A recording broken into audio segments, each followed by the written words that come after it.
और इस बीच एक और बड़ी खबर आपको बता दें, पंचायत और निकाय चुनाव को लेकर बीजेपी ने एक बड़ी घोषणा की है। बीजेपी ने 3 अहम समितियों का गठन किया है। केंद्र के अनुमोदन के बाद समितियों का गठन किया गया। कोर ग्रुप, आर्थिक समिति और अनुशासन समिति की घोषणा बीजेपी की तरफ से की गई। आपको बता दें कि कोर ग्रुप में प्रदेश अध्यक्ष V D Sharma, CM Shivraj Singh Chauhan भी शामिल हैं। प्रदेश अनुशासन समिति में वेद प्रकाश शर्मा शामिल हैं, साथ ही देवीलाल धाकर, जगदीश अग्रवाल का नाम भी इस कमेटी में शामिल किया गया है। प्रदेश आर्थिक समिति में अखिलेश जैन शामिल किए गए हैं। अखिलेश जैन, कालू हेड़ा, हेमंत खंडेलवाल, भगवान दास सबनानी शामिल हैं। संगठन को मजबूत करने के मकसद से इन समितियों का गठन किया गया है। तो पंचायत और निकाय चुनाव को लेकर बीजेपी ने 3 समितियों की घोषणा की है। केंद्र के अनुमोदन के बाद इन समितियों का गठन किया गया है।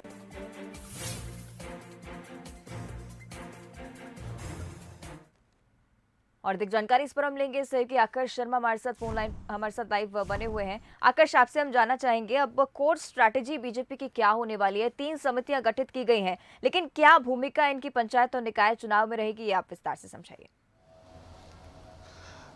अवंतिका, जिस तरीके से नगरीय निकाय और पंचायत के चुनाव की घोषणा हुई है, बिगुल बच चुका और यही कारण है कि बीजेपी ने अपनी कमर कस ली है। केंद्रीय अनुमोदन के बाद ये समितियों का गठन किया गया है। कोर ग्रुप की बात करें तो जिसमें विष्णुदत्त शर्मा, बीजेपी के जो प्रदेश अध्यक्ष है, शिवराज सिंह चौहान, बड़े चेहरे जो हैं कोर ग्रुप में शामिल किए गए हैं। आर्थिक समिति का गठन किया गया है, अनुशासन समिति का गठन किया गया है।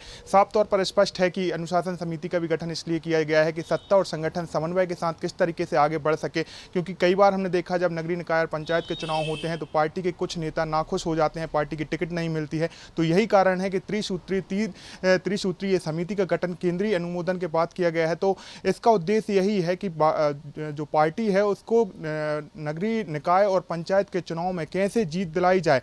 पार्टी फोरम पर कुछ लोग अपनी बात नहीं रख पाते, यही कारण है कि जो समितियां बनाई गई हैं, समिति पहले अनुशासन समिति से यदि कोई कार्यकर्ता या नेता जो है नाखुश नजर आता है या पार्टी के विरोध में काम करता है तो अनुशासन समिति से वो शिकायत कर सकता है, आर्थिक समिति शिकायत कर सकता है, कोर ग्रुप से उसकी शिकायत कर सकता है।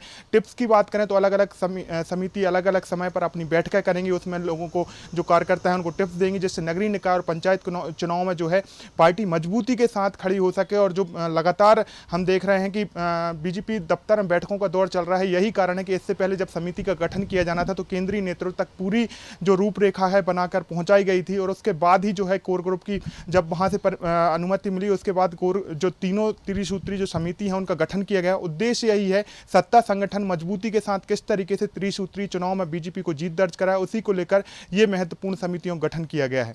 चलिए, यानी कि सत्ता और संगठन में मजबूती लानी है, साथ ही निकाय चुनाव, पंचायत चुनाव जीतना है। बीजेपी की कोर स्ट्रैटेजी रही है किस तरह से संगठन को आगे लेकर चलना है, इस पर फोकस रहता ही है पार्टी का। शुक्रिया आकाश आपका इस पूरी जानकारी के लिए।